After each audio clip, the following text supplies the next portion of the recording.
నమస్తే, this is Chakri. పచ్చటి కొబ్బరి తోటలతో కళకళలాడాల్సిన కోనసీమ వరద గుప్పెట్లో చిక్కి విలవిల్లాడుతోంది. అనూహ్యంగా వచ్చిన గోదావరి వరదకి లంక గ్రామాలు జలదిగ్బంధంలో చిక్కుకున్నాయి. కొన్ని వేల కుటుంబాలు ప్రస్తుతం లంకల్లో ఉన్నాయి. అలాగే కొన్ని వేల ఎకరాలు నీటి మట్టమయ్యాయి. నష్టం ఇంకా అంచనా వేయాల్సి ఉంది. ప్రస్తుతం గోదావరి లంకల్లోంచి ప్రజలను ఎన్డీఆర్ఎఫ్ బృందాలు ఒడ్డు మీదకి తీసుకొచ్చే ప్రయత్నం చేస్తున్నాయి. నేషనల్ డిజాస్టర్ రెస్పాన్స్ ఫోర్స్, జాతీయ విపత్తుల సహాయక దళం ఎన్డీఆర్ఎఫ్ ఏ విపత్తు వచ్చినా ముందున్నామంటూ తమ ప్రాణాలని పణంగా పెట్టి ప్రజల్ని కాపాడతారు. అది భూకంపం కావచ్చు, ప్రకృతి విపత్తు, జలప్రళయం కావచ్చు, లేదంటే అగ్ని ప్రమాదం కావచ్చు, లేదంటే ఒక భవనం కుప్పకూలే శిథిలాలు ఎవరైనా ఇరుక్కుని ఉండొచ్చు. ఏది జరిగినా కూడా తమ ప్రాణాలని పణంగా పెట్టి ప్రజల ప్రాణాలని కాపాడుతూ ఉంటారు. ప్రస్తుతం గోదావరిలో వచ్చినటువంటి వరదలో కూడా ఎన్డీఆర్ఎఫ్ తన సేవలను అందిస్తుంది. ఎన్డీఆర్ఎఫ్ బృందాలు రిస్క్ తీసుకొని లంకల్లో ప్రజలను ఒడ్డుకు చేరుస్తూ ఉన్నారు. మరి లంకల్లో పరిస్థితి ఏ విధంగా ఉంది? ఎన్డీఆర్ఎఫ్ బృందాలు ఎలాంటి సేవలను అందిస్తూ ఉన్నాయి? ఎన్టీవీ బృందం ఈరోజు మీకు చూపించబోతోంది.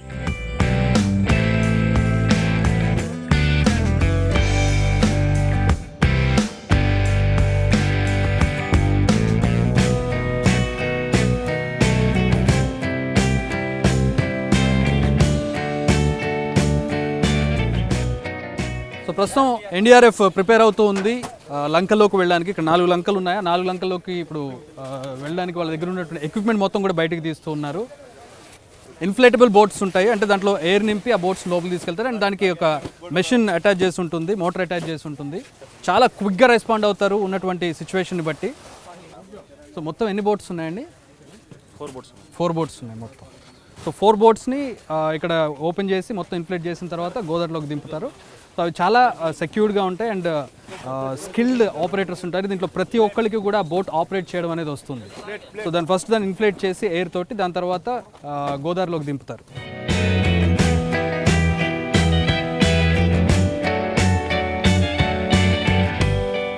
సో ఇప్పుడు దీన్ని ఇన్ఫ్లేట్ చేస్తూ ఉన్నారు, అంతా కూడా చూస్తున్నాం మనం.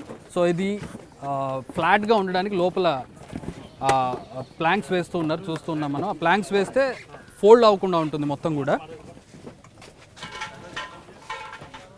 సో ఇది ఫ్రంట్ సైడ్, ఇది అది బ్యాక్ సైడ్. ఈ ప్లాంక్స్ అన్ని వేసిన తర్వాత మొత్తం కూడా ఫ్లాట్ అవుతుంది. దాని తర్వాత దాన్ని ఇన్ఫ్లేట్ చేస్తారు.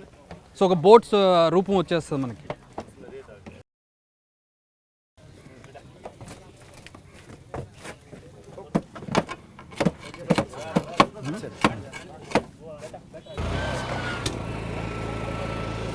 సో జనరేటర్ చూస్తున్నాం, ఇది ఎయిర్ ఇన్ఫ్లేట్ చేస్తుంది మొత్తం. ఈ మోటార్ తోటి ఎయిర్ దీంట్లోకి ఫిల్ చేస్తూ ఉంటారు. మనం చూడొచ్చు ఈ పైప్స్ అన్నీ కూడా. సో పైప్ని దానికి అటాచ్ చేసిన తర్వాత దీనికి ఎయిర్ ఇన్ఫ్లేట్ అవుతుంది. సో ముందు మెషిన్తో నింపుతారు. మెషిన్తో నింపిన తర్వాత చివరిలో ఉండేటటువంటి గ్యాప్స్ ఉంటాయి, ఆ గ్యాప్స్ని మాన్యువల్గా ఫిల్ చేస్తారు. ఇది పెడల్ ఉంటుంది దీనికి. దాన్ని ప్రెస్ చేస్తూ ఉంటే కనుక ఎయిర్ లోపలికి, ఆ మిగిలిన ఎయిర్ కూడా ఫిల్ అయిపోతుంది.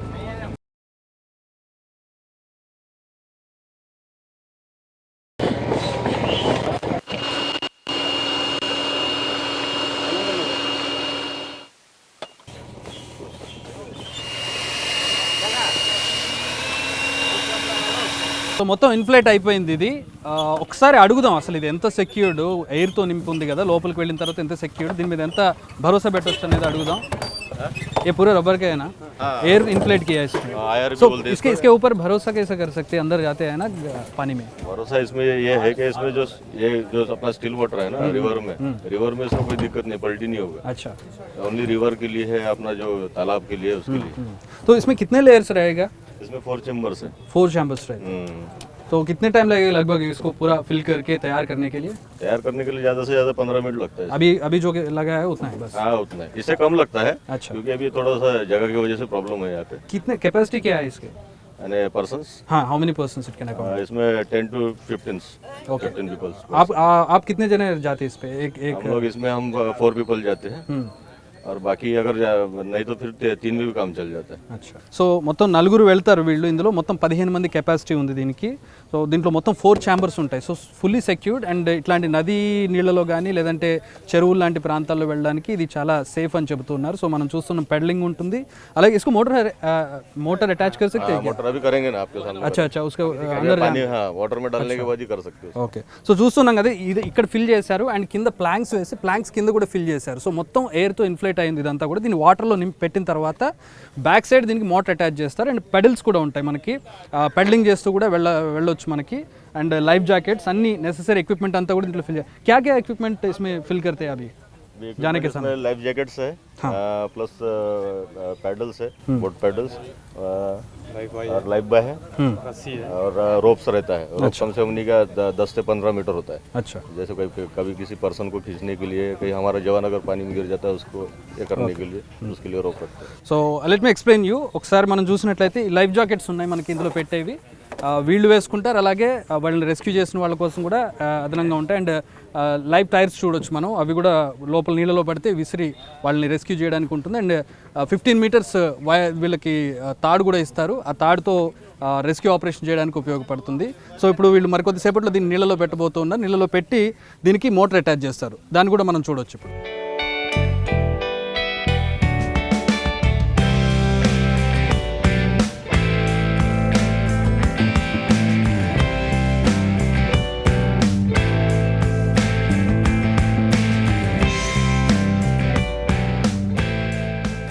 సో మొత్తం 4 బోట్లు ఉన్నాయి వీళ్ళ దగ్గర. ఇట్లాంటివి అవసరాన్ని బట్టి బోట్స్ తీస్తూ ఉంటారు. అండ్ బోట్కి ఇప్పుడు మనం అటాచ్ చేస్తున్న మోటార్ని మనం చూడవచ్చు. ఇక్కడ మోటార్ సహాయంతో వెళ్తుంది కాబట్టి కొంచెం స్పీడ్గా వెళ్ళిపోతుంది. అండ్ వర్క్ కూడా చాలా స్పీడ్గా జరుగుతుంది. అండ్ రిలయబుల్, స్పీడ్గా వరద ఉధృతికి ఎదురుగా వెళ్ళడానికి కూడా ఇది వీలుంటుంది. అదే పెడలింగ్ బోట్ అయితే కనుక వరద ఉధృతికి ఎదురు వెళ్ళడం అనేది చాలా కష్టంగా ఉంటుంది. సో ఇక్కడ మనం చూస్తున్నాం కదా, మోటార్ని అటాచ్ చేస్తూ ఉన్నారు. ఈ మోటార్కి ఇక్కడ రివాల్వింగ్ వీల్ ఉంటుంది, ప్రొపెల్లర్ అంటారు దీన్ని.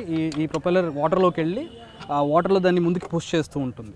సో మొత్తం కూడా డిటాచబుల్, మొత్తం దేనికది ఏ పార్ట్ కా పార్ట్ మొత్తం తీసేసి మళ్ళీ ప్యాక్ చేసేసి వాళ్ళు లారీలో పెట్టేసుకునే అవకాశం ఉంటుంది. సో ఎక్కడికైనా కూడా ఈ ఎన్డీఆర్ఎఫ్ టీమ్స్ ఇవన్నీ కూడా క్యారీ చేస్తుంటాయి. ఇట్లాంటి వరదలు విలయాలు వచ్చినప్పుడు వీటిని క్యారీ చేస్తూ ఉంటాయి. ఎక్కడికక్కడ అన్ప్యాక్ చేసి వితిన్ 15 మినిట్స్ ఒక బోట్ని రెడీ చేయగలుగుతాయి.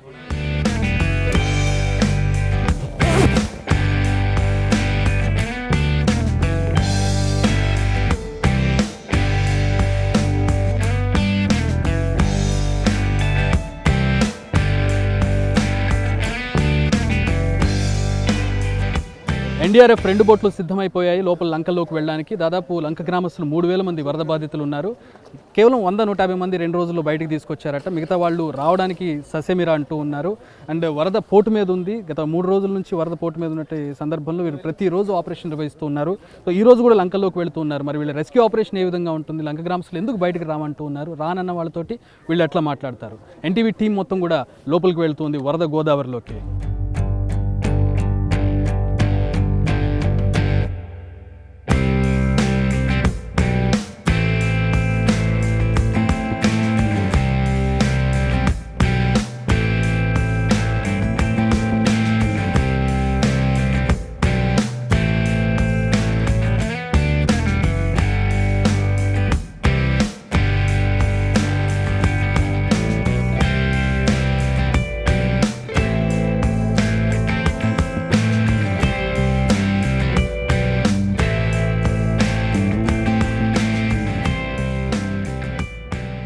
ప్రస్తుతం మనం పోర్టు మీద ఉన్న గోదావరి మధ్యలో ఉన్నాము. లంక మొత్తం కూడా మునిగిపోయినటువంటి లంక మీద ప్రయాణిస్తూ ఉన్నాము. మొత్తం చూస్తూ ఉంటే గోదావరి, అఖండ గోదావరి కనపడుతూ ఉంది. సో లంకలు ఏ స్థాయిలో మునిగిపోయినాయో మనం దీన్ని చూస్తే అర్థం చేసుకోవచ్చు. ఒక ఇంత భయం కలుగుతుంది గోదావరిని చూస్తుంటే.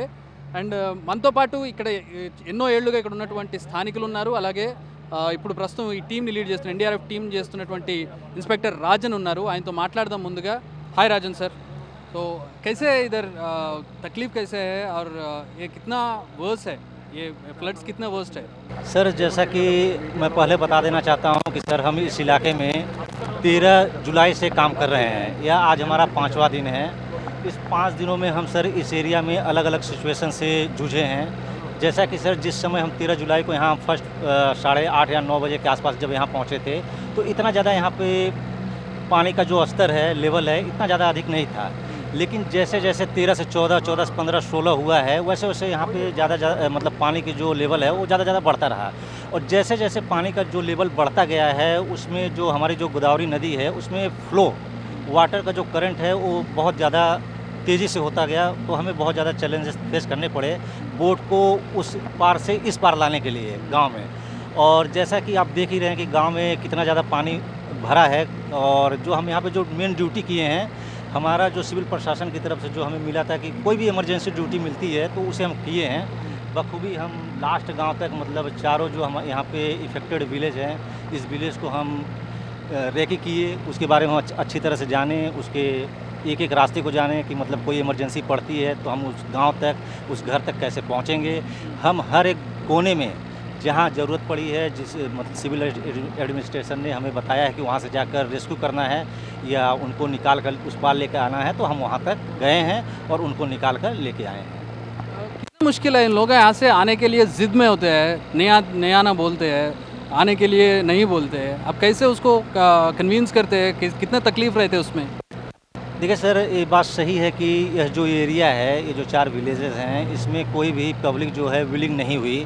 शुरू में जब हम आए थे तो एकदम विलिंग नहीं थी, तो हम हो गए, डिप्टी कलेक्टर हो गई, एनडीआरएफ टीम हो गई, डिप्टी कलेक्टर सर हो गए, एमआरओ हो गए, राजा सर हो गए और सिविल प्रशासन हो गए सर, जिसमें डीएसपी सर वगैरह भी थे। हम काफ़ी समय यहाँ पर हम व्यतीत किए हैं।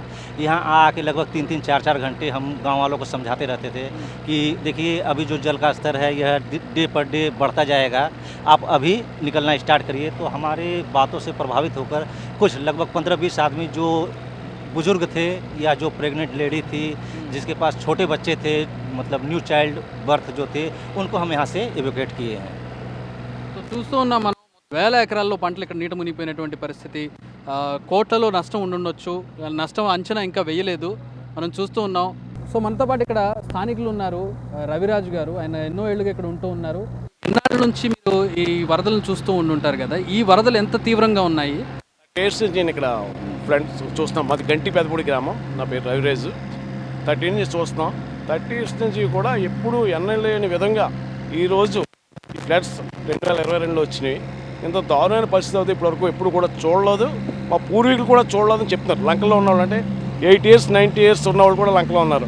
వాళ్ళు కూడా చెప్పేది ఏంటంటే మేము ఇప్పటివరకు ఇంత అలాంటి ఫ్లడ్ ఎప్పుడు కూడా చూడలేదు. కానీ ఏంటంటే 86 కంటే బాగా హెవీ ఫ్లడ్స్ వచ్చినాయి. ఈ రోజు వీళ్ళందరూ అదృష్టం ఏంటంటే బిల్డింగ్స్ ఎక్కిస్తారు. చాలామంది కూడా ఎస్పీ గారు వచ్చారు, కలెక్టర్ గారు వచ్చారు లంకలోకి. అందరూ వచ్చి మీరు అందరూ పునరావాస కేంద్రానికి రండి అని చెప్పారు. ప్రతి డోర్ టు డోర్ తిరిగి డిఎస్పీ గారు అందరూ కూడా, ఆర్డీఓ గారు కూడా. కానీ ఎవరు కూడా చాలామంది రాలేదు, వచ్చారు. అంటే గర్భిణీ స్త్రీలు అవ్వచ్చు, ప్లస్ బాలింతరాలు అవ్వచ్చు, చిన్నపిల్లలతో వాళ్ళందరూ కూడా కొంచెం ఇబ్బంది ఉంటాయి కనుక ఈ రెస్క్యూ టీమ్ మన ఎన్డీఎఫ్ బృందం ఇమీడియట్లీ వాళ్ళు కాల్ వచ్చిన 10 నిమిషాల్లో వచ్చి వాళ్ళతో వీళ్ళు కూడా రిస్క్ చేసి అవతలకి తీసుకెళ్ళి అంటే వాళ్ళ రిలేషన్కి వెళ్ళడం, పునరావాస కేంద్రానికి తరలించడం జరుగుతుంది. కానీ ఈరోజు జరిగిన నష్టం ఏంటంటే పంట నష్టం అవ్వచ్చు, ఇంకోటి నష్టం అవ్వచ్చు, చాలా తీవ్రమైన ఇబ్బందుల్లో అయితే మా లంక గ్రామాల ప్రజలు ఉన్నాయి. కానీ అదే రకంగా గవర్నమెంట్ కూడా సహకరించింది ఈరోజు.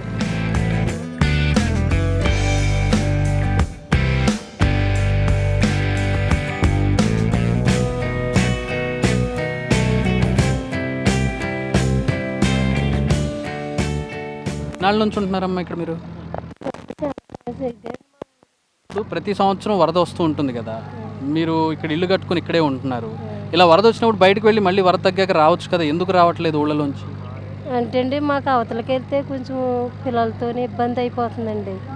అందుకని ఇక్కడే ఇంటికాడ అలాగే వరద ఎత్తింటి మళ్ళీ ఇప్పుడు అంటే ఇల్లు కట్టుకున్నామండి. ఇది వరకైతే అవతలకి వెళ్ళివారండి. ఇప్పుడు ఎదుగు రాత్రి ఇక్కడ వర్షం వచ్చింది కదండి, పైకి వెళ్ళిపోయింది. మళ్ళీ తడిసిపోయినాక మళ్ళీ ఇల్లు కట్టుకుని మళ్ళీ లోపలికి వస్తున్నామండి. అసలు రావని ఎందుకు అంటారు? ఎందుకు రావడానికి సమస్యలు ఏంటి మీకు బయటికి రావడానికి? ఇలా ఇల్లు పోయి అన్నీ మునిగిపోయినాయి కదా, ఎందుకు రారు మీరు? అసలు ఇలా పాములు వస్తాయి, పిల్లలకి ఇబ్బంది ఉంటుంది, ఆడవాళ్ళుగా మీకు ఇబ్బందులు ఉంటాయి, తినడానికి తిండి ఉండదు, ఎలాగా? అంటే అండి తోళ్ళు అవి ఉంటున్నాయి కదండి, వాటికి కూడా మరి మేము కూడా అవతలకి వస్తే వాటి పరిస్థితి అందుకునండి ఆ దోళ్ళ గురించి కొంత. మన ప్రాణాలు ముఖ్యం కదమ్మా, మన ప్రాణాలు కూడా చూసుకోవాలి కదా. రేపు పొద్దున్న ఇంకో రోజు బాగుంటే మళ్ళీ వెనక్కి వచ్చి చూసుకుంటాం కదా ఇళ్ళనది. అంటే చాలా వెళ్ళడానికి మేము రాము అని వాళ్ళతో గొడవలు కూడా పెట్టుకునే పరిస్థితి. మనం ప్రస్తుతం జీ పెదపూడి లంకలో ఉన్నాము. ఈ జీ పెదపూడి లంకలో ఉన్నటువంటి పరిస్థితిని మనం చూడొచ్చు. ఇల్లు దాదాపు బేస్మెంట్ దాకా నీళ్ళు వచ్చేసినాయి, వరండా వరకు నీళ్ళు వచ్చిన దృశ్యాలను మనం చూస్తూ ఉన్నాం. అదే ఇళ్లలో ఉంటూ ఉన్నారు. ఏ ఇల్లమ్మా మీది? ఇదే ఇల్లు. ఏ కదా గారు?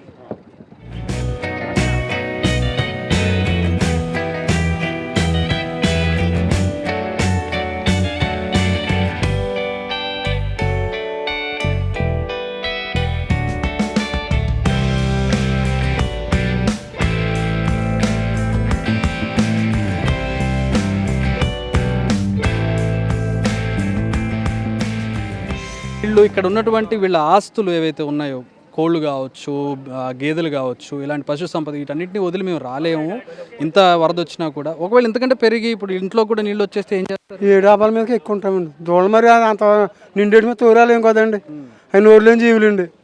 వాటితోటి పాటు అలాగే ఉండిపోతామండి. డాబా మీద ఎక్కుతారు కానీ కదిలి బయటికి రాలేమండి. మరి దూడలండి, దూడలు ఎలాగెళ్తాయండి, చచ్చిపోతాయి కదండి. మరి వీటి మీద తీసుకెళ్ళినప్పుడు చచ్చిపోతాయండి. అందుకని రావట్లేదు. రావట్లేదండి. ఎంతమంది ఉంటారండి మీ ఇంట్లో? మా ఇంట్లో 80 ఉన్నామండి. ఏం చేస్తుంటారు మీరు? వ్యవసాయం పని చేసుకుంటాం. వ్యవసాయం ఎన్ని ఎకరాలు ఉంది మీకు ఇక్కడ మునిగిపోయిందంటే? కూలి పని అండి. కూలి పని చేస్తూ ఉంటారు. కూలి పని అండి.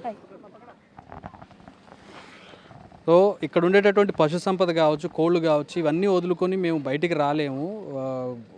ఇంకా ఎక్కువ గోదావరి వస్తే పైకెక్కి ఉంటాం తప్పితే మేము మాత్రం మా ఇళ్లను వదిలి రామని చెబుతున్నారు. వాళ్ళకుండే కారణాలు వాళ్ళకున్నాయి, కానీ ప్రాణాలు, ప్రభుత్వాలు ఎప్పుడు కూడా ప్రాణాలు, ప్రజల ప్రాణాలు ముఖ్యంగా భావిస్తూ ఉంటాయి కాబట్టి వీళ్ళని ఇక్కడ నుంచి తరలించాలి. ఈవెన్ ఎన్డీఆర్ఎఫ్ కూడా అదే సూచన ఉంటుంది, ఫస్ట్ ప్రియారిటీ ప్రజల ప్రాణాలు. సో దానికోసం ఏమైనా బలవంతంగా అయినా సరే ఎక్కించి ఇక్కడ నుంచి తరలించమని చెప్తారు. కానీ అంత ప్రాణాలు పోయే పరిస్థితి లేదు. అదృష్టవశాత్తు ఈ ఫ్లడ్స్లో ప్రాణ నష్టం జరగలేదు, ఆస్తి నష్టం మాత్రం భారీగా ఉండే అవకాశం కనపడుతుంది. ఇది ఒక ఇంటి పరిస్థితి. ఇంట్లోకి గేదెలను ఎక్కించి ఇక్కడ వాటిని రక్షిస్తూ ఉన్నారు. పక్కనే ఉన్నాయి, చూపించే ప్రయత్నం చేస్తాను మీకు.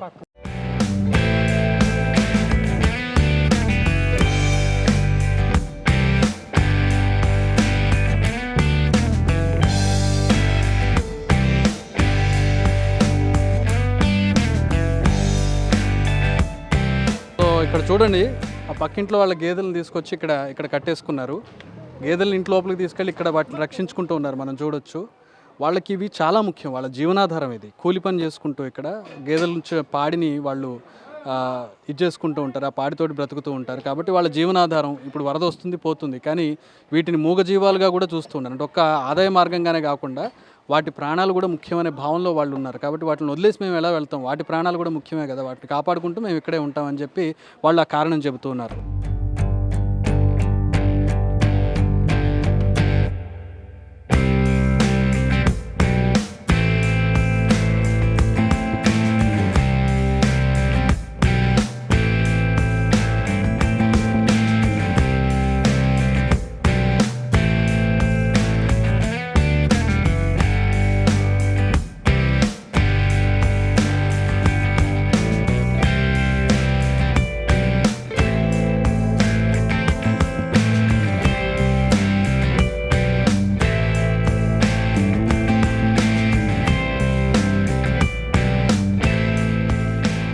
మాది పెదపూళ్ళంక సార్. పెదపూళ్ళంక అయితే మేము పెదపూడి వెళ్తున్నాం సార్. మాకు అప్పుడే కనివిని ఎరగనటువంటి వరద ఈ సంవత్సరం రావడం జరిగింది సార్. జరిగితే మాకు ఎటువంటి సహాయ సహకారాలు ఎటువంటి ఇబ్బంది లేదండి. మాకు నిత్యావసర వస్తువులు గవర్నమెంట్ నుంచి వచ్చి ప్రతి ఒక్క ఎన్డీఆర్ఎఫ్ వాళ్ళు ఎలా సహాయం చేస్తున్నారు మీకు? బాగానే చేస్తున్నారా? బాగానే చేస్తున్నారు సార్. రోజుకు 2 సార్లు గ్రామాలకు వస్తాం, ఎలా ఉన్నారో ఏంటి కొంతవరకు అయితే అవతల తీసుకెళ్ళి పెడతాం జరిగిందండి. పెదపూళ్ళను పోలీసు వారు శాఖ వారు కూడా వస్తున్నారండి. మాకు అన్ని ఎటువంటి ఇబ్బంది లేకుండా మాకు అన్ని సహకారాలన్నీ కూడా సక్రమంగా అందిస్తున్నారు సార్. ఏమన్నా ఇక్కడ పొలం ఉందా, ఏమైనా నష్టం జరిగిందా? సార్ పొలాలన్నీ కూడా నష్టపోయాయి సార్. అరటి తోటలు అవనివ్వండి, మిరప తోటలు అవనివ్వండి, మొత్తం ఏ ఒక్క పంట ఉన్న మొలక తోటలు అవనివ్వండి, మొత్తం సమస్తం అన్నీ కూడా ఏ ఒక్క పంట కూడా మాకు ఎటువంటి పంటలో లేవండి సార్. మొత్తం మునిగిపోయింది, నీట మునిగిపోయింది. పశువులకి మేత లేదండి. ఒకసారి ఎన్డీఆర్ఎఫ్ సిబ్బందితో మాట్లాడదాం. అసలు వాళ్ళ ఫ్యామిలీలు ఎక్కడ, వాళ్ళు ఎన్ని రోజులు ట్రైనింగ్ తీసుకుంటారు వాళ్ళు? సో మన తెలుగు ఆయన ఒక ఆయన ఉన్నారు ఇక్కడ, మాట్లాడే ప్రయత్నం చేద్దాం. ఎక్కడి నుంచి అండి మీరు? నేను కృష్ణా డిస్ట్రిక్ట్ నుంచి అండి. ఓకే, ఎన్నేళ్ళ నుంచి చేస్తున్నారు ఇందులో? నేను 6 సంవత్సరాల నుంచి చేస్తున్నాను. ఓకే, సో మీ ఫ్యామిలీ అది ఎలా, ఇప్పుడు మీరు ఇక్కడికి వచ్చి ట్రైనింగ్ తీసుకొని ఈ రెస్క్యూ ఆపరేషన్లో పార్టిసిపేట్ చేస్తూ ఉంటారు, మీ ఫ్యామిలీని ఎలా రిసీవ్ చేసుకుంటూ ఉంటారు? Family also trained. అంటే ఈ పరిస్థితి నుంచి వాళ్ళు కూడా ఎలా ఎదుర్కోవాలో వాళ్ళకు కూడా ఒక అవగాహన అనేది వచ్చేసింది ఇప్పటి వరకు. సో ఇప్పుడు మీరు ఇట్లా రెస్క్యూ ఆపరేషన్కి వచ్చినప్పుడు వాళ్ళకి టెన్షన్ ఉంటుంది కదా? ఉంటుందండి. ఇలాంటి గోదావరిలో ఈ లోపలికి వెళ్ళి తీసుకొచ్చి, సో వాళ్ళకి ఏం చెప్తారు? వాళ్ళు ఫోన్ చేస్తుంటారు, ఎట్లా కాంటాక్ట్ ఉంటారు? ఒకసారి రిమోట్ ఏరియాలోకి వెళ్తారు, సిగ్నల్ ఉండదు అప్పుడు? ఓకే, వాళ్ళకి ముందుగానే చెప్పేసి పెడతాను అనమాట. ఈ సమయంలో ఏం చేయాలి, మా కంట్రోల్ రూమ్కి ఎలా కాంటాక్ట్ అవ్వాలి, వాళ్ళు మమ్మల్ని ఎలా కాంటాక్ట్ చేస్తారు. అంటే ఏదైనా కానీ ఆల్టర్నేటివ్ అనేది అట్టుపెట్టి ముందుగానే వాళ్ళకి కావాల్సినవన్నీ ముందుగానే తెచ్చిపెట్టి వీళ్ళకి ఏ విధంగా సహాయక చర్యలు ఉంటున్నాయో అక్కడ కూడా మాకు మా బెటాలియన్ అనేది అలాగే సహాయక చర్యలు అందిస్తూ ఉంటుంది. అయితే ఇప్పుడు ఒక రకంగా చెప్పాలంటే ఇప్పుడు యుద్ధం వాటర్లో జరుగుతున్నప్పుడు వాళ్ళ ఫ్యామిలీ పరిస్థితి ఎలా ఉంటుంది? ఇలాంటి రెస్క్యూ ఆపరేషన్స్కి వచ్చినప్పుడు మీ ఫ్యామిలీ పరిస్థితి కూడా అంతే ఉంటుంది. పిల్లలకి భార్యకి వారికి కావచ్చు తల్లిదండ్రులకి ఎట్లాంటి కౌన్సిలింగ్ ఇస్తారు మీరు? కౌన్సిలింగ్ అంటే వాళ్ళకి అర్థమయ్యే విధంగా మా డ్యూటీ ఏంటి అనేది, ఎలా చేయాలి ఏంటి అనేది ముందుగానే చెప్పి పెట్టడం జరుగుతుంది. సో వాళ్ళు కూడా ఈ డ్యూటీకి వెళ్ళాడంటే నాకు ఫోన్ చేయడు, ఇన్ కేస్ ఎమర్జెన్సీ కాంటాక్ట్ ఎవరిన వాళ్ళనేది ఆల్టర్నేటివ్ నెంబర్ అనేది ఒకటి చెప్పి పెడతాం కంట్రోల్ రూమ్ది. కంపల్సరీ హెల్ప్ అనేది అక్కడి నుంచి దొరుకుతుంది. సాధారణంగా ఇప్పుడు ఏమన్నా సేఫ్ జాబ్లోకి వెళ్ళాలనుకుంటారు, సాఫ్ట్వేరో లేకపోతే ఇంకో జాబో చేసుకుంటారు. ఇలాంటి ప్రాణాలకు తెగించి పనిచేసే జాబ్స్లోకి రావాలని ఎందుకు అనిపించింది, ఎప్పుడు అనిపించింది? Like passion. ఓకే, అంటే ఇన్స్పిరేషన్ ఏంటి, ఎందుకు రావాలని? ఇన్స్పిరేషన్ అంటే ఏదైనా కానీ ఒక్కొక్కరికి ఒక యూనిఫామ్ మీద ఉంటుంది, ఒకరికి తెగింపు మీద ఉంటుంది. అలాగే ఎప్పుడైనా బాగా రిస్క్ సందర్భాలు ఎప్పుడైనా చూసారా మీ కెరీర్లో? రిస్క్ సందర్భాలు అంటే చూస్తూనే ఉంటామండి, కానీ అవి మాకు అలవాటు అయిపోయాయి. So we are riskers. ఎలాంటి ట్రైనింగ్ ఉంటుంది మీకు, ఎంత కఠినంగా ఉంటుంది? ఒక 6 నెలల పాటు కఠినమైన ట్రైనింగే ఉంటుంది. 6 నెలల్లో అన్నిటి గురించి లైక్ డిజాస్టర్ ఏ విధంగా అయినా కానీ, ప్రకృతి విధంగా అయినా వచ్చినా కానీ, మ్యాన్మేడ్ ఏ విధంగా వచ్చినా కానీ దాన్ని ఏ విధంగా ఎదుర్కోవాలనే దాని గురించి ట్రైనింగ్ ఇస్తూ ఉంటారు. ఇప్పుడు గ్రామాల్లోకి వెళ్తూ ఉంటారు మీరు, గ్రామాల్లోకి వెళ్ళినప్పుడు వాళ్ళని రమ్మంటే రాకపోవడం, గొడవ పెట్టుకోవడం ఇట్లాంటివి జరుగుతూ ఉంటాయి. ఫ్రస్ట్రేట్ అవ్వరా మీరు? ఇంత కష్టపడుతూ ఉంటే వాళ్ళు మేము రాము అని చెప్తున్నప్పుడు మీకు ఎట్లాంటి ఫీలింగ్ కలుగుతుంది? కొంచెం విసుగు అనిపించదా? లైక్ ఇప్పుడు నాకంటే తెలుగు వచ్చు కాబట్టి ఆల్మోస్ట్ కొద్దిగా కలుగుతుందండి, కలగకుండా అయితే ఉండదు. కానీ దాన్ని ఎలా మేనేజ్ చేసుకోవాలనేది కూడా ఆ మేనేజ్మెంట్ కూడా ఉంటుంది. ఓకే, సో గొడవలైన సందర్భాలు, లా అండ్ ఆర్డర్ ప్రాబ్లమ్స్ వచ్చినప్పుడు లా అండ్ ఆర్డర్ ప్రాబ్లమ్స్లో మాకు లోకల్ అథారిటీస్ మంచిగా సపోర్ట్ చేస్తాయండి. మేము కూడా ఏం వాళ్ళకి అర్థమయ్యేటట్టు చెప్తామంటే మేము మీకోసం వచ్చాం, సో మేము కూడా మీకోసం వచ్చాం అన్న విధంగా వాళ్ళకి అర్థమయ్యేటట్లుగా చెప్పడం జరుగుతుంది. ఇప్పుడు మీరు, నేను చూశాను మీకు మార్నింగ్ వచ్చినప్పుడు అక్కడ స్కూల్లో ఉండడం, అక్కడే తినడం, అక్కడే ఉండడం లాంటివి ఉంటుంది. ఇళ్లలో అలా ఉండదు, మనకి పరిస్థితి కొంచెం సోఫిస్టికేటెడ్గా ఉంటుంది. సో అట్లాంటి ఇబ్బందులు ఎట్లా ఫేస్ చేస్తారు? ఇలాంటి వరదలు వచ్చిన మరీ దారుణంగా ఉంటుంది. అవునండి, ఇప్పుడు వాళ్ళని మనం రక్షించడానికే వచ్చాం, అంతకన్నా నాకు లేదు, నాకు లగ్జరీ కావాలంటే సో అది ఇంపాసిబుల్ అండి అటువంటి టైంలో. సో ఉన్న దాంట్లో అడ్జస్ట్ అయ్యి వీలైనంత సేవ చేయడం. సో మీ కెరీర్ మొత్తంలో రిస్కియెస్ట్ ఆపరేషన్ ఏది? నా కెరీర్ మొత్తంలో నేను అనుకోవడం ఇదే రిస్కియెస్ట్ అనుకుంటున్నానండి. ఎందుకంటే వేరే వేరే చోట్ల ఏమీ ఉండదు. ఈ కోనసీమ అనేసరికి మీరు చూస్తున్నారు చుట్టుపక్కల కొబ్బరి చెట్లు. మేము బోటు హ్యాండిల్ చేయడం కూడా చాలా ఇబ్బందిగా ఉంటుంది, ఎందుకంటే ఇప్పుడు రోడ్డు కాదు కదా ఎలాగంటే అలా తిప్పడానికి, ఎక్కడైనా తగలొచ్చు, ఏమైనా జరగవచ్చు. సో ఇక్కడ ఎక్కువగా ఈ ఏరియాలో పాములు అవి కూడా ఎక్కువగా ఉన్నాయి, విష సర్పాలు అవి కూడా ఎక్కువగా ఉన్నాయి. సో ఇదే రిస్క్ అనుకుంటున్నాను, ఎందుకంటే చిన్న చిన్న అన్ని గ్రామాలు, చాలా కంజెస్టెడ్ ప్లేసెస్ అనమాట, బోట్ కూడా వెళ్ళేంత విధానం ఉండదు.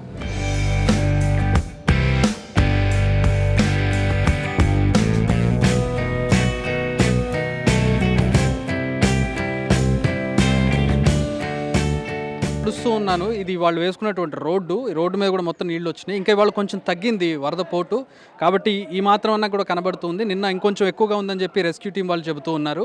సో ఈ ఇళ్లలో ఉన్న వాళ్ళు అందరూ కూడా ఇంటి పైకి చేరిపోయారు ఇళ్లలోకి నీళ్లు రావడంతో. సో అసలు వాళ్ళు ఇంటి దగ్గరికి వెళ్ళి వాళ్ళు ఎందుకు రావడం లేదు, అలాగే ఈ రెస్క్యూ ఆపరేషన్లో వీళ్ళకు ఉండేటువంటి ఇబ్బందులు వాళ్ళని తీసుకురావడానికి ఒకసారి అడిగి వాళ్ళని తెలుసుకునే ప్రయత్నం చేస్తారు.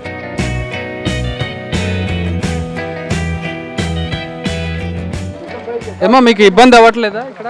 ఇబ్బంది ఏమీ లేదండి, అన్ని సౌకర్యాలు అన్నీ బాగానే. నీళ్ళు వచ్చినా మీకు ఇబ్బంది అవ్వట్లేదు? ఇబ్బంది ఏమీ లేదండి, మామూలుగా మాకంటే కూరగాయలు గీరగాయలు అన్నీ ఇచ్చారండి, అన్ని భోజనాలు గట్ట బాగానే ఇచ్చారండి. కాదంటే చివరికి వచ్చేటప్పటికి ఎప్పుడు చూడలేదండి మేము ఇలాంటి గోదావరి. ఈ సంవత్సరం ఇలా ఎన్నేళ్ళ నుంచి ఉంటున్నారు ఇక్కడ మీరు? చాలా సంవత్సరాల నుంచి ఉంటున్నామండి. ఎన్నేళ్ళ నుంచి అంటే ఎన్నో సంవత్సరాల నుంచి ఉంటున్నామండి. ఎప్పుడు ఇలాంటి గోదావరి చూడలేదండి. వచ్చాయి కానీ గోదావరి ఇంత గోదావరి రాలేదండి. అయితే ఈ సంవత్సరం ఎక్కువగా వచ్చిందండి. అయితే మేము తాతల పుట్టుకలు కూడా ఇక్కడే జరిగినాయండి, మా తాతల నాటి నుంచి ఇక్కడే మేము పుట్టి పెరిగిన వాళ్ళమండి. అయితే ఎప్పుడు కూడా ఇంత వరద వస్తుందని మేము ఎప్పుడు ఊహించినంత గోదావరి ఈ సంవత్సరం వచ్చిందండి. మా కూరపోదులు అన్నీ పోయినండి. అయితే ప్రభుత్వం చేయవలసిన పనులన్నీ కూడా చాలా బాగా. ఎన్ని ఎకరాలు ఉంది మీకు పొలం? మాకు 2 ఎకరాలు ఉందండి. ఎంత నష్టం వల్ల ఉండొచ్చు? కౌలుకి చేస్తున్నానండి, మిరప తోట వేసానండి, ములగ తోట వేసానండి. మొత్తం నష్టపోయామండి. బెండ తోట కొంత వేసామండి. మొత్తం అన్నీ నీట మునిగిపోయినాయండి. నీట మునిగిపోయినప్పటికీ కూరపోతులు ఎలాగున్నా కానీ మేము బతకతం ఎలాగా అనేసి ఆలోచించేసరికి ప్రభుత్వం వచ్చి మమ్మల్ని బాగానే ఆదుకుందండి. ప్రభుత్వం నుంచి భోజనాలు, టిఫిన్ పొట్లాలు అన్నీ కూడా మాకు గవర్నమెంట్ నుంచి మంచిగా బాగా సరఫరా జరిగిందండి. ఇంత గోదావరి వచ్చింది సార్, దీనికి మించి వస్తే మీకు ప్రాణాలకు ఇబ్బంది కదా. ఇక్కడ నుంచి రమ్మన్నప్పుడు ఎందుకు రారు మీరు? యువత నుంచి అవతలకు రావటానికి సార్ మాకు కోళ్ళు, కుక్కలు, మేకలు మొత్తం దూడ అంతా ఇక్కడే ఉంది సార్. తీసుకెళ్తానికి మమ్మల్ని మాత్రమే తీసుకెళ్ళగలుగుతారు. అది అతి జాగ్రత్తగా బోట్లో సార్. దోళ్ళని ఇవన్నిటిని ఇక్కడ వదులుకుని మళ్ళీ అవతల నుంచి ఇవతలకి తీసుకురారు సార్. మా పశువుల్ని ఇవన్నిటిని ఎక్కడ పెట్టుకోమంటారు సార్? ఆ పశువుల పరిస్థితి ఏమైపోతుంది? ఒక్కో పశువు ₹1,00,000 సార్, ఒక్కో గేదె వచ్చి ₹1,00,000 గేదెలు సార్. ఒకసారి ఇక్కడైతే ఉన్నారా కొంచెం పైకి వెళ్తే ఎంత దూడ ఉందన్నదే చిన్న గొప్ప ఉంది సార్. ఆ గొప్పని ఎంత దూడ ఉన్నదా మీరు చూడగలుగుతారు సార్. మాకు జీవితాంతకాలం మాకు ఆధారం ఏంటంటే సార్ ఈ కూర బదులు ఈ దూడే సార్. ఈ పాడమ్ముకుంటా కూర బదులు పండించుకుంటా మేము బతుకుతాం సార్. అలాంటినప్పుడు మమ్మల్ని మాత్రం అధికారులు అందరూ వచ్చి కూడా అవతల తీసుకెళ్ళిపోతాం వచ్చేయండి అని చెప్తున్నారు తప్ప మా పశువులకు ఆధారం అయితే లేదు కాబట్టి అండి సార్. మేము మా పక్కనే దూడలను కూడా కట్టేసుకుని మా పశువులను మా పక్కనే కట్టేసుకుని ఎక్కడ మెరకుంటే అక్కడికి వాటితో పాటు మేము శ్రమంగా ఇక్కడ ఈ పైన ఉంటాం.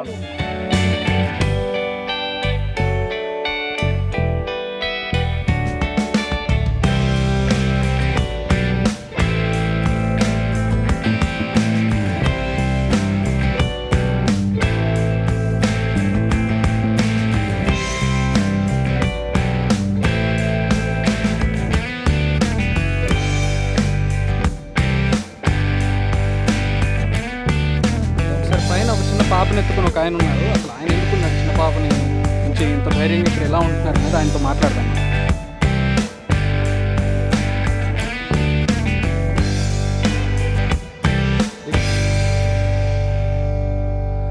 ఏం పేరండి మీ పేరు?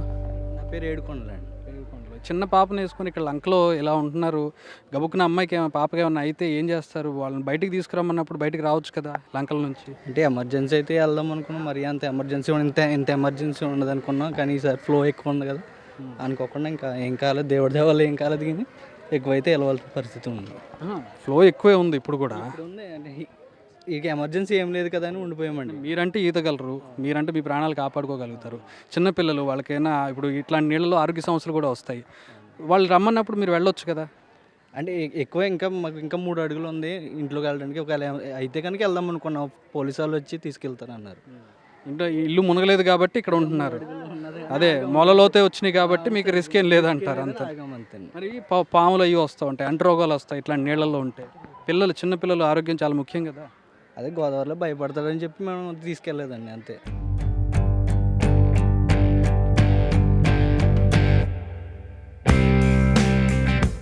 సో లంక గ్రామాల్లో కేవలం మనుషుల పరిస్థితి చూస్తూ ఉన్నాం. ఇక్కడ వాళ్ళు పెంచుకునేటటువంటి గేదెల పరిస్థితి, పశు సంపద పరిస్థితి మనం చూస్తే ఎంత దారుణంగా ఉంది. మనసు తరుక్కుపోతున్నటువంటి పరిస్థితి అయ్యి ఎట్లాంటి బురదలు అట్లాగే పడుకొని వాటికి ఆహారం లేదు, నీళ్లు లేదు, వీళ్ళకే సరిగ్గా ఆహారానికి దిక్కులేనటువంటి పరిస్థితి, అధ్వానమైనటువంటి పరిస్థితులు అవి ఉన్నాయో అక్కడే మలమూత్రాలు వాటిలోనే పడుకోవడం, బురద మోకాళ్ళలో బురద ఉంది, ఆ బురదలోనే పడుకొని దొల్లుతున్నటువంటి పరిస్థితిని మనం చూడవచ్చు. వీళ్ళకి పశు సంపద చాలా ముఖ్యం. వీళ్ళకి పాలు కావచ్చు, పాడి కావచ్చు, ఇదంతా కూడా చాలా ముఖ్యం. వాటి మీద కూడా ఆదాయం వస్తూ ఉంటుంది. వాటిని వదిలి మేము ఇక్కడ నుంచి బయటికి రాలేము అని చెబుతూ ఉన్నారు. వాటిని ఇలా చూస్తూ మేము ఉండలేకపోతున్నాం అని చెప్పి కూడా వాళ్ళు చెప్తున్నారు.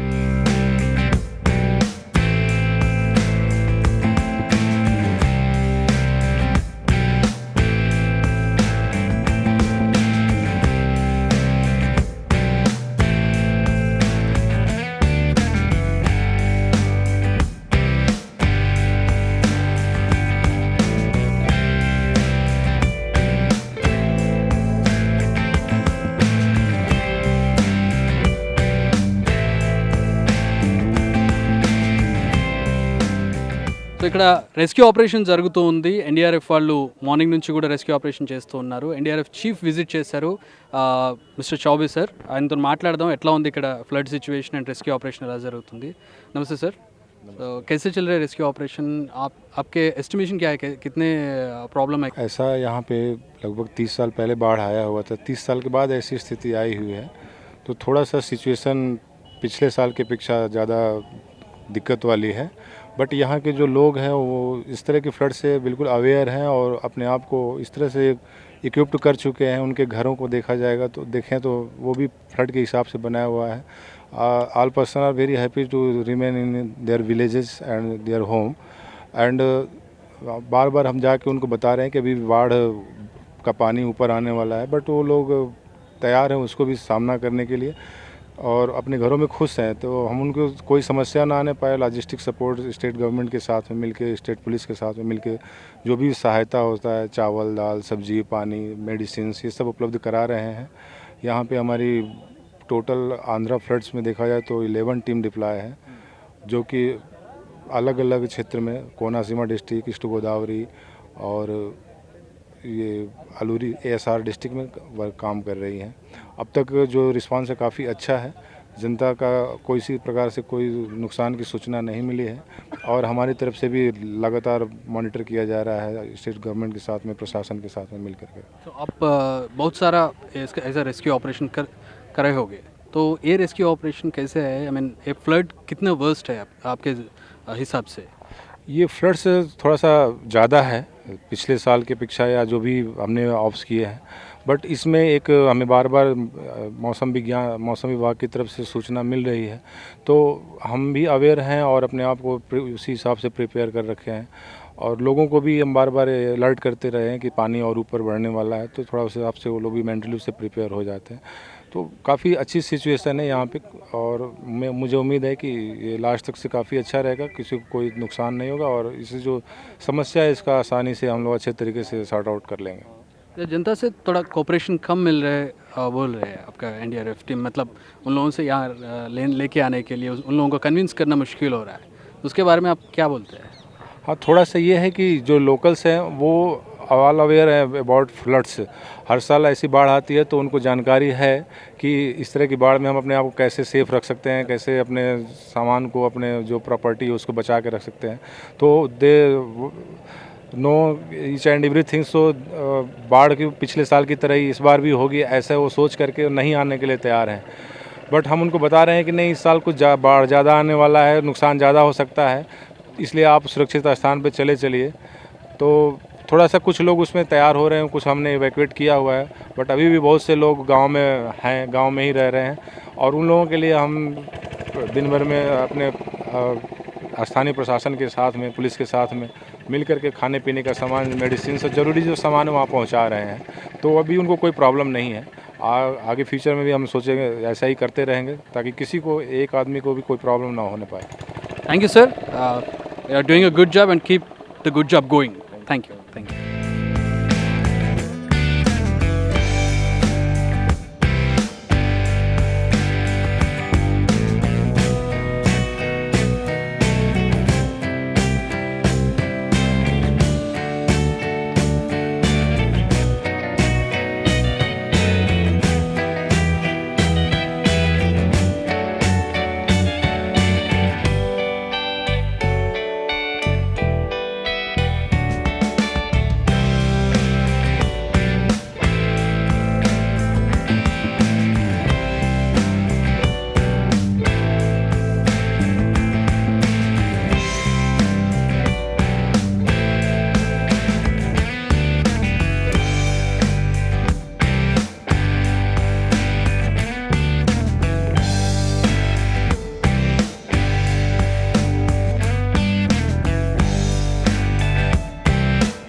అది గోదావరి లంక గ్రామాల్లో పరిస్థితి. మునుపెన్నడూ లేనంతగా గోదావరికి వరద పోటెత్తింది. దీన్ని ఎక్స్పెక్ట్ చేయలేని లంక గ్రామాల్లోని ప్రజలు కాస్త ఇబ్బంది పడ్డారు. అలాగే NDRF బృందాలు సమయానికి స్పందించాయి. దీంతో ప్రాణ నష్టం జరగలేదు, కానీ లక్షల ఎకరాల్లో పంట నీట మునిగింది. పంట నష్టం భారీగా ఉంది. అయితే ఇక్కడ ఒక విషయం గమనించాలి, లంక గ్రామాల్లోనికి ప్రజలకి ప్రతి సంవత్సరం ఈ వరద వస్తూనే ఉంటుంది. ఈ సంవత్సరం చాలా ఎక్కువగా వచ్చింది, కానీ ఇప్పటికీ కూడా లంక గ్రామాల్లో ప్రజలు బయటికి రావనే అంటూ ఉన్నారు. మా గొడ్డు గోద, మా ఆస్తులు, మా కోళ్ళు ఇవన్నీ ఇక్కడే ఉన్నాయి, వాటిని వదిలిపెట్టి మేము బయటికి రాలేము, ఇళ్ళన్నీ కూడా మేము ఎత్తులో కట్టుకున్నాం కాబట్టి వాటి పైకి చేరుకుని ఇక్కడే సురక్షితంగా ఉంటామని చెబుతూ ఉన్నారు. అలాగే ఈ వరదని వాళ్ళు చాలా స్పోర్టివ్గా తీసుకుంటూ ఉన్నారు. ఈ వరద వచ్చినప్పటికీ కూడా మాకు ఇది అలవాటే, మా ప్రాణాలు అయితే పోయే పరిస్థితి లేదు కాబట్టి మాకు కాస్త భోజనము, వంట సామాగ్రి తీసుకొస్తే చాలు, తాగడానికి నీళ్ళు ఇస్తే చాలు, మేము ఇక్కడే ఉంటామని చెప్పి వాళ్ళు చెబుతూ ఉన్నారు. ఇక ప్రభుత్వం వైపు నుంచి మనం ఆలోచించినట్లయితే ప్రజల సంక్షేమమే ప్రభుత్వ బాధ్యత కాబట్టి వాళ్ళని ఏదో ఒక రకంగా బయటకు తీసుకురావాలి, ప్రాణ నష్టం తగ్గించాలనేది ప్రభుత్వం యొక్క కృషి చేస్తూ ఉంటుంది. అలాగే NDRF బృందాలు కూడా దానికే కృషి చేస్తూ ఉంటాయి. ఈ నేపథ్యంలో వీరిద్దరి మధ్య కాస్త ఘర్షణ వాతావరణం కనబడుతూ ఉంటుంది. కానీ ఈసారి అదృష్టవశాత్తు ప్రాణ నష్టం జరగలేదు. ఇంత వరద గోదావరి వచ్చినప్పటికీ కూడా, ఇంత పోటెత్తినప్పటికీ కూడా ఆస్తి నష్టం జరిగింది, ప్రాణ నష్టం జరగలేదు. గోదావరి లంకల్లో క్రమేణా ఇప్పుడు వరద గోదావరి తగ్గుతూ ఉంది, ఒక అడుగు తగ్గుతూ ఉంది. మరొక 2 రోజుల్లో సాధారణ స్థితికి వచ్చే అవకాశం కనబడుతుంది.